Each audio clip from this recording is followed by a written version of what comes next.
যেন কৃষ্ণ বলে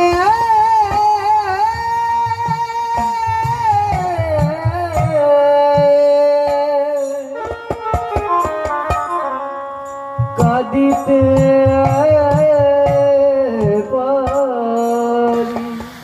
যে কোনো জিনিস চারতলায় যেতে হলে যদি নিচতলা সিঁড়ি না পারান চারতলা যাওয়া যাবে?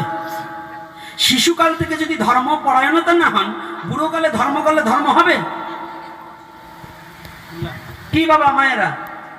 তাহলে আমাদের ধর্মকাল কোনটা? আমাদের সেক্টর 4টি, তার মধ্যে 3টাকে প্রাধান্য দিয়েছে। 3টাকে কি দিয়েছে? প্রাতকাল, মধ্যাহ্নকাল আর সায়াহ্নকাল, মানে রাত্রিকাল। প্রাতকাল সকাল, মধ্যাহ্নকাল দুপুর, আর সায়াহ্নকাল রাত্রি। আমাদের মহাজনরা বলে দিলেন প্রাতকাল ধর্মকাল, অর্থাৎ জীবনের 3টা ভাগ করে দিলেন। প্রাতকাল মানে ব্রহ্ম মুহূর্ত, মানে সকাল, নাকি না বিকালকে বলে মা? প্রাতকাল সকাল। তো প্রাতকাল ধর্মকাল, মানে সকালে হচ্ছে ধর্মকাল। মধ্যাহ্নকাল ধন উপার্জনের কাল, অর্থাৎ জৈবনে যে ছেলে, প্রাকৃতিক অপ্রাকৃত দুটো, জৈবনে যারা ভজন করে না, বুড়োকালে তারা যতই ভজন করতে চাক না কেন অতটা হয় না, তবে কিছু পথ আগিয়ে থাকা যায়, কিন্তু ভজন হয় না। আর জৈবনে যে ছেলে ধন উপার্জন করে না, বুড়োকালে ইনকাম করা তার হয় না।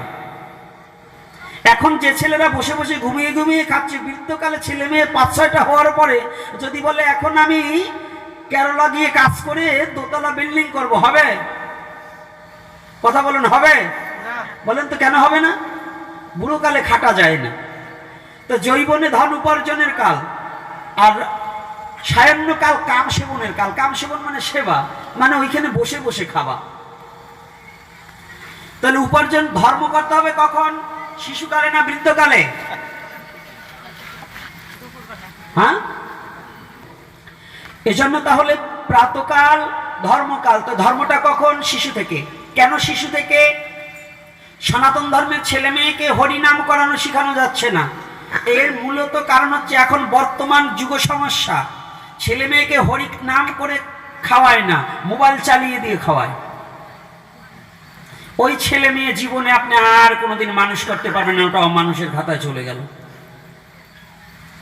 আপনার সন্তানকে খাওয়াবার সময় হরিনাম করে খাওয়াতে হবে। ভোজনে জনার্দনায় নমঃ, অর্থাৎ জনার্দনের নাম। সেবার সময় কার নাম করতে হবে? রাধে রাধে। কার নাম? জনার্দন। জনার্দন কার নাম? ভগবান কৃষ্ণের এক নাম জনার্দন। তাহলে ভোজনে কার নাম? জনার্দনায় নমঃ। তাহলে ভোজনের সময় আপনারা কার নাম করাচ্ছেন আপনার সন্তানকে? শাহরুখ খান, শাকিল খান, না? হ্যাঁ, আরো কি কি জানো? হ্যাঁ, এইগুলোকে নাম। অর্থাৎ ছেলেকে কার্টুন দেখাচ্ছেন, ছেলেকে ছবি দেখায় খাওয়াচ্ছেন। ওই ছেলে বলুন ওই খাবারের সাথে সাথে অপসংস্কৃতি গিলে নিল ওই ছেলের দ্বারা। এইবার কথাটা ভালো করে খেয়াল রাখবেন। তাহলে আপনার সন্তানকে কি করতে হবে? হরি নাম করে খাওয়াতে হবে। এটা বলতাম না, সনাতন ধর্মের দূর অবস্থা নেমে আসছে। আমার বাবা দুঃখের সহিত আজকে যে বাবা এখান থেকে গোস্বামী প্রভুপাদ যিনি উঠে গেলেন, আপনাদের অনেকেরই গুরুদেব, আবার অনেকের পরিচিত, উনি আমাকে দুঃখের সহিত বললেন, বাবা আজ সমাজে অমুক জায়গায় দেখেছি ধর্মান্তরিত হয়ে গেছে আমাদের ধর্মের মেয়ে ছেলে, মেয়েরা হচ্ছে ছেলেরা হচ্ছে। এর মূলত কারণ কে?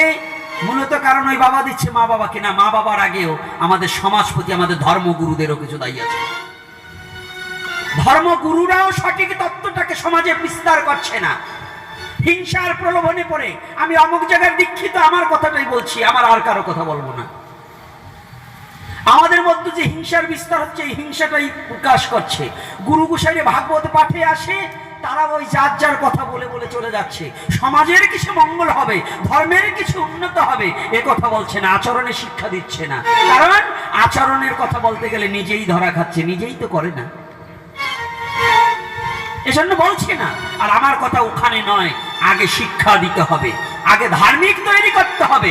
আমি চলে যাব, এই একদিন থাকবেন না, সুখদেব বাবাজি একদিন থাকবে না, এখানে মঠ মন্দির হলো, এই মন্দির কে রক্ষা করবে যদি ভক্ত তৈরি না করা হয়? কে রক্ষা করবে? একটা বাবা একটা সন্তান জন্ম দেয় কেন? বলছে আমার সন্তান আমাকে খেতে না দেখ, কিন্তু আমার বাবার ভিটায় তো একটা প্রদীপ জ্বালাবে। তদ্রূপ যদি সাধু তৈরি না করা হয়, কে মহাপ্রভুর নাম করবে? যদি ভক্ত তৈরি না করা হয়, সনাতন ধর্ম বিষয় বস্তুটা যদি আপনার সন্তানকে না জানান, আপনার প্রতি আপনার সন্তানের শ্রদ্ধা প্রেম ভালোবাসা জন্মাবে না। সনাতন ধর্মটাই প্রেমের ধর্ম, সনাতন ধর্মটাই শ্রদ্ধার ধর্ম, সনাতন ধর্মটাই ভালোবাসার ধর্ম। আর এই ভালোবাসা থেকে যতটা আপনার সন্তানকে দূরীভূত করে দেবেন, ততটাই আপনি বিপদে পড়ে যাবে। এজন্য চাই আপনার সন্তানকে ধর্মীয় শিক্ষা দেওয়া, ধর্মীয় আচরণ বিধি মেনে নেওয়া, ধর্মীয় শিক্ষায় শিক্ষিত করা। গ্রাজুয়েশন করেছেন, আপনার সন্তানকে অনার্স মাস্টার্স করিয়েছেন, আপনার সন্তানকে ইঞ্জিনিয়ার ডক্টর করেছেন, এতে কোনো লাভ হবে না যদি সন্তানের মধ্যে ধর্ম জ্ঞান প্রকাশ না পায়। আর যদি ওই ডাক্তারের মধ্যে ধর্ম জ্ঞান থাকে, তাহলে একদিকে জনদরদি আর একদিকে ধার্মিক, দুটো একত্রিত হয়ে ভগবানের কৃপা তার প্রতি বর্ষিত হয়ে যাবে। এজন্য আপনার সন্তানকে ধর্মজ্ঞান শিক্ষা দিতে হবে। প্রতিটা নারী, প্রতিটা পুরুষের শুধু কৃষ্ণ বলে এখন কাদার সময় নয়, এখন প্রতিবাদ করতে হবে, আপনার সন্তানকে শিক্ষা দিতে হবে, সমাজকে কিছু দিয়ে যেতে হবে। এজন্য আপনার উঠে পড়ে লাগতে হবে, উঠে পড়ে লাগতে হবে। জাতীয় চেতনা আপনার ছেলের মধ্যে জাগ্রত করে তুলুন।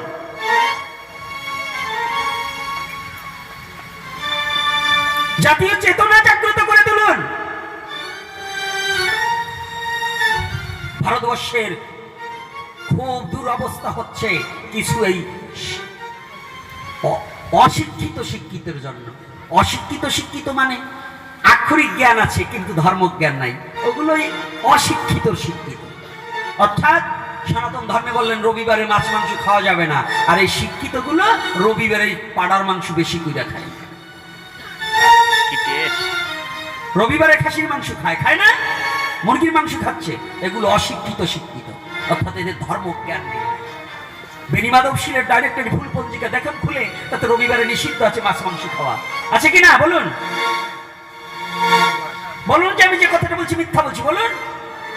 যারা দীক্ষা শিক্ষার ঘরে গিয়েছেন, যারা মাছ মাংস ছেড়ে দিয়েছেন তারা তো দিয়েছেনই, যারা দেননি তাদের জন্য, যারা ঘোরতার মাছ মাংস আহারি তাদের জন্য রবিবার, বৃহস্পতিবার, অমাবস্যা, পূর্ণিমা, একাদশী এগুলো তিথিকে নিষিদ্ধ করা আছে। আজকাল উচ্চ শিক্ষা শিক্ষিত হয়ে আমার সমাজটা মেনে নিচ্ছে না, আমার জাতিটা মেনে নিচ্ছে না। পূর্ব বাংলা আছে, ভারতের এই পশ্চিমবঙ্গটা আরো বেশি হচ্ছে এগুলো। এখানকার লোক, এখানকার বেশি শিক্ষিত ছেলে পেলে ধর্ম কি জিনিস তা চিনতে পারছে না, মেনে নিতে পারছে না, একটা তুলসীর মালা কণ্ঠে নিতে পারছে না। দুঃখ লাগছে। এই যে মায়েরা আছেন, অনেকের ললাটে সিঁদুর পড়ে না, অনেকে গলায় একটা তুলসীর মালা দিচ্ছেন না। আপনারা কি হিন্দু, কি সনাতনী ধর্ম? আপনার সনাতনী ধর্মের জন্য মৃত্যুটাকে বরণ করে নিতে হবে। যদি এই পারেন তাহলে ধর্ম আপনাকে রক্ষা করবে, আর আপনি যদি ধর্ম রক্ষা করেন ধর্ম আপনাকে রক্ষা করবে। আপনি যদি ধর্ম রক্ষা না করেন ধর্ম আপনাকে রক্ষা করবে না। তাহলে আপনি ধর্ম রক্ষা করুন। তাহলে কি আপনার সন্তানকে কৃষ্ণ ভজন শিখাতে হবে। শিশু অর্থাৎ প্রাতকাল ধর্মকাল, জৈবনে ধন উপার্জন কাল। এই জৈবন সম্বন্ধে, জৈবনে কি বিষয়বস্তু, জৈবনে কেন ধন উপার্জন, কি ধন, সে ধন কোথায় আছে, কোথা থেকে অন্বেষণ করবে, সেই ধন কার কাছে গেলে এই ধনী হতে পারবে, এই সম্বন্ধে আগামী দিন থেকে আলোচ্য বিষয় থাকবে। আপনারা আমাকে একটু স্মরণ করিয়ে দেবেন।